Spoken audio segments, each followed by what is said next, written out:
Mark, before I wrap things up, I got one more question for you, and I think it goes on to our topic, is DevOps done? Where do you see the future of DevOps?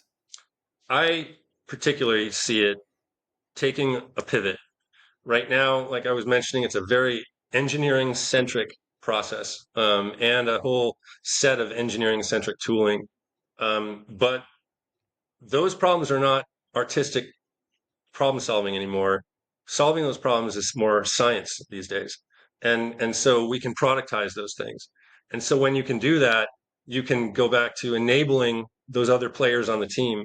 And so when it comes to what we should be seeing in the future is this is where platform engineering, for instance, stands. You're seeing more people talking about platform engineering, depending on where you get it, how you do it, but the may vary from company to company, but the notion of it that I'm trying to make intuitive what was a very hands-on, meticulous process. Can I get this person over here who's, for instance, running QA? Can this QA person, can I make that person autonomous? Or do I have to give that person access to a DevOps engineer or some other hands-on keyboard tech type who can help them work through this process deployment, whatever that may be.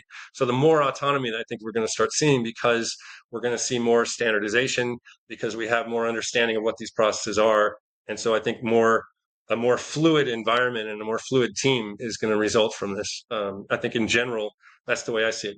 That's when I said at the beginning is that's a pivot from the direction that we're going in right now. And a lot of what's happening right now is it's simply spreading and continuing down that very traditional and ubiquitous route that's got set in motion a long time ago.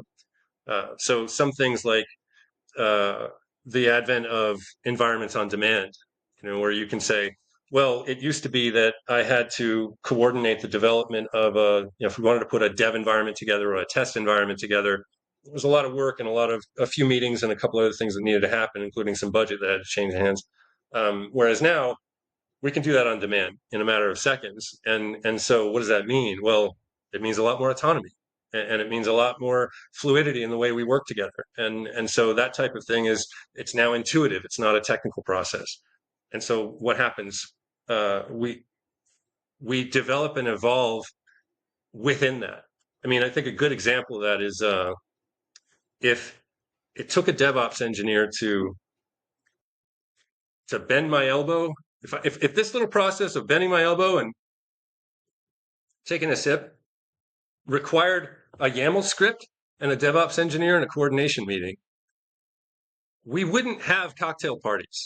We wouldn't have, even the notion of like, we can go have a beer and sail go out on the boat and have a beer. It's like, well, would we bring our DevOps engineers with us on the boat?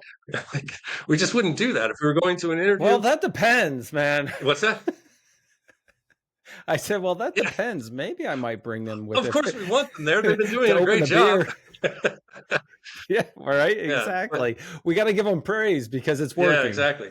But the point is that if it were not intuitive like it is, there's a lot of things that I mean, talk to that culture that never learned how to automate the arm bend and keep and do the drink. Well, there's all kinds of things they can't do, and they wouldn't understand even the idea of a cocktail party or something. And so that's where we can say when it becomes intuitive and when everybody can operate autonomously and do their part of the job in their creative way, there's something that will evolve into something that we don't know about yet. And it will be, well, a hell of a lot faster and more powerful than we are today.